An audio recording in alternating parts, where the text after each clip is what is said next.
Sunlight is essential for life on Earth, providing warmth, energy, and facilitating plant photosynthesis, which supplies the oxygen we breathe.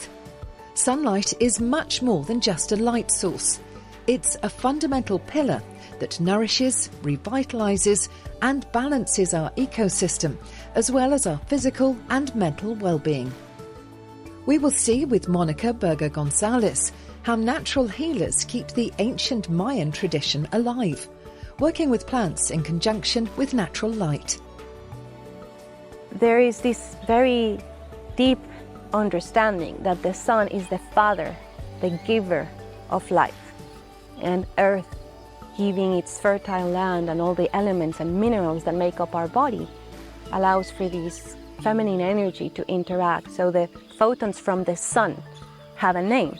So Ich is not only sun, it's the particles of energy that make plants be able to have life, and plants give life to us. And we receive these Ich, these photons in our life, and we need a certain amount to be able to produce a healthy being, according to Maya conception.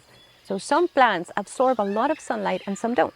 And Maya people have a way of classifying these plants as well, used for therapeutical processes or even just for eating.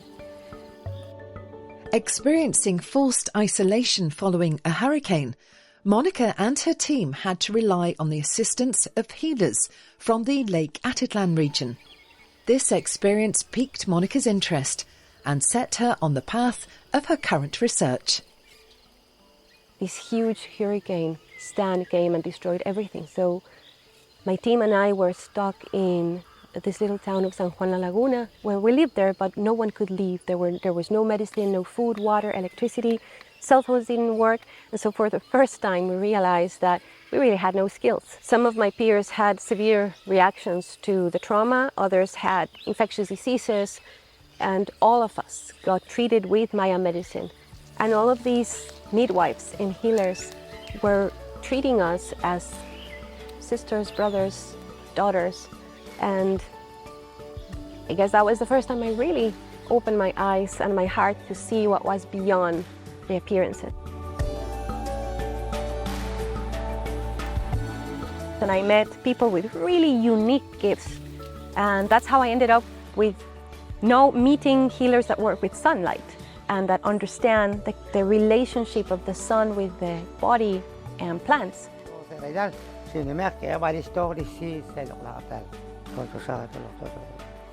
Maya medicine is not something that you learn in schools. For a Maya healer to be able to practice, they need to have a teacher or many teachers, and it's an oral passing of information and a lot of training.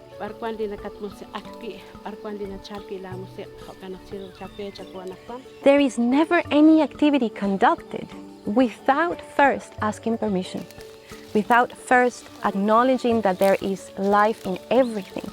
And I've never, ever, in the 15 years I've been doing research with over, I don't know how many, 150 healers, has any of them ever skipped this reverence and this thankfulness for life, the deep connection to earth and the understanding that we are all connected.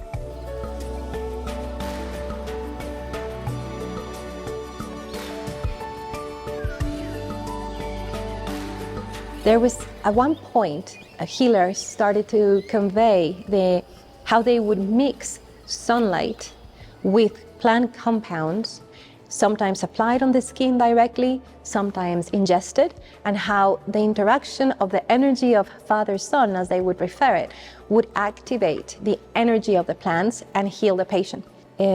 Right now we have documented at least 6 species that are native to Guatemala from the subtropical forest that are being used to create the compounds that are photoreactive. These seem to be photosensitizers that are absorbed by the human body and then reacting with sunlight to create a healing effect that is very observable, very clearly observable on the skin of the patient.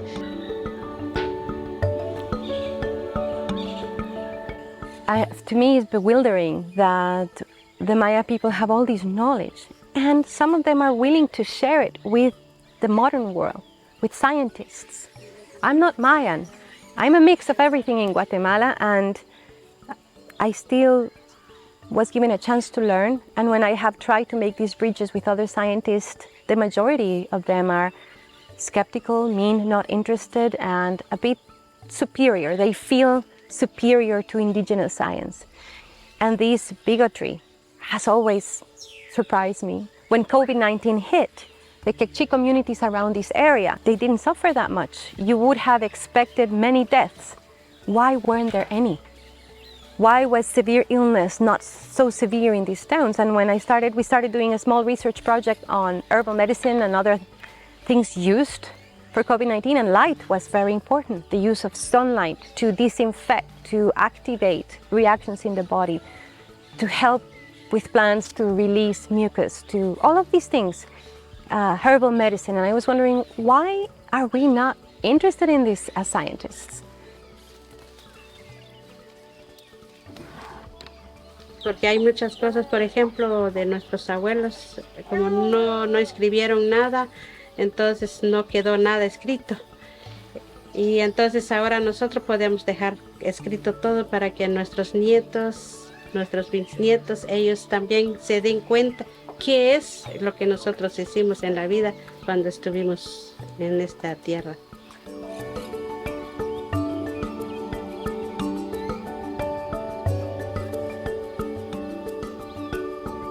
I do believe that it's really important for the world to give a chance to Maya medicine to find its place in the scientific world configuration. The Maya Ajilonel that I've been working with for the past 14 years are scientists. They know what they are doing systematically, passing it on to the next generation. And there is a chance for the world to know, to understand these principles, to apply them for the improvement of our own conception of health systems, what really is well-being, and what specific treatments we could really learn from them, bring them into the modern scientific world to create solutions to some of the worst pandemics we are facing. And I think we are on the verge of really discovering unique things that will be of benefit to all.